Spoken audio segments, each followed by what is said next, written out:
what advice would you give to young people today in high school, maybe undergrad, college, starting out on that journey?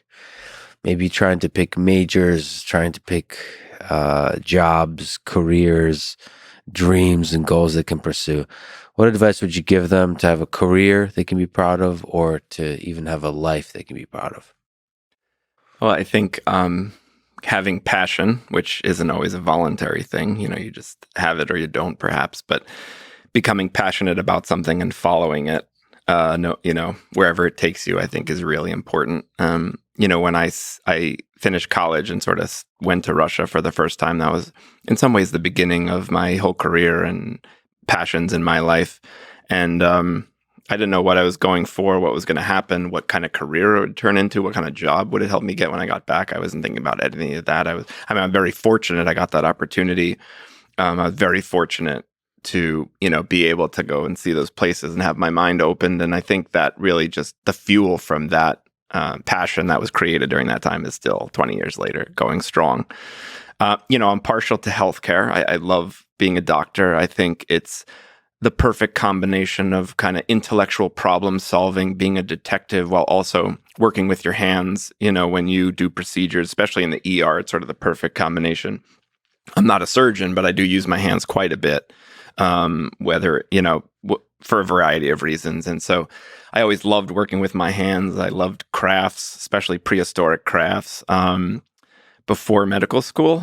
And I just love kind of problem solving, getting clues, figuring out what's going on, following your nose, using your instincts, your knowledge, and also just keen observation of the patient. After seeing patient after patient, hundreds of patients, maybe thousands over years, you do get this sort of innate kind of sense, this gestalt about what might be going on. And, it's not always a numbers thing. That's the thing. There's gestalt is actually a big part of medicine. You often in ERs or in hospitals hear a nurse or a doctor say something like, this patient just doesn't look good. And it's sort of, you can't point to a number, a value, a level in their blood, a test, but something about them. And a lot of that, I think, has to do with the color of their skin, believe it or not, which can change in certain disease states. But I think that it's just medicine combines this observation, the skills, the knowledge. It's art and science. It's human and it's robotic, algorithmic at the same time. And I think it just, combines kind of all my passions all in one. And I would, if anyone's going into healthcare, I would strongly encourage them to do so, but I'm very biased. So when that early passion, whatever that little flame was that brought you to Russia, were you able to vocalize it, or was it just something like a gut that pulled you towards some exploration of the unknown or something like this? I think it was a combination of things. One was just going to a different place that was different from where I grew up, the suburbs, when you're in high school, you hate them. Later on, they don't seem so bad. But, I just wanted to I'm very fortunate how I was raised and never wanted for anything that wasn't rich. But just to get out and see a different place, a different people with a different culture and history and language and literature, and to see different climates and geographies and ecosystems. I just wanted to see something different.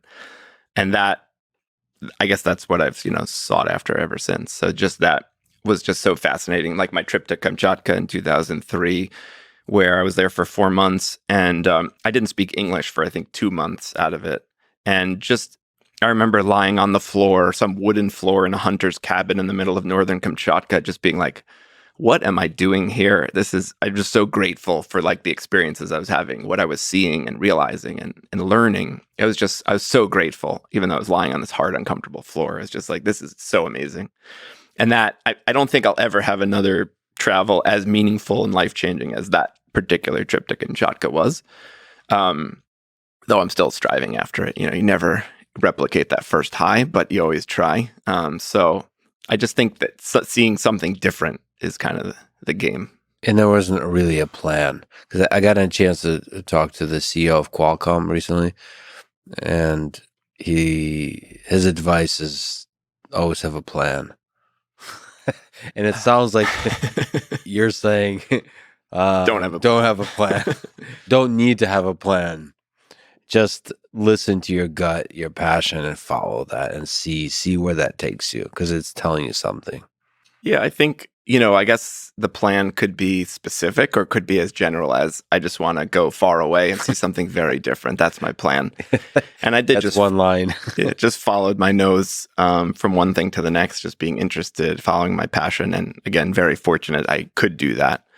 Are there places in the world you're kind of thinking about that your life might take you at some point to be a doctor there for a time, to explore for a time that you haven't yet? I have some colleagues who do kind of global health work in various countries in Africa and Central and South America.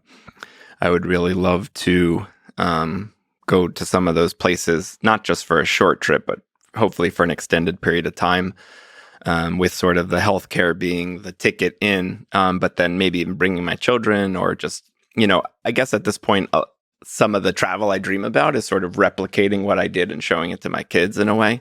But there's still a lot I haven't seen and would love to see as well. But I think those opportunities sort of lend themselves well, as a doctor with kind of the ability to go there and sort of help patients, but also teach medical students and residents.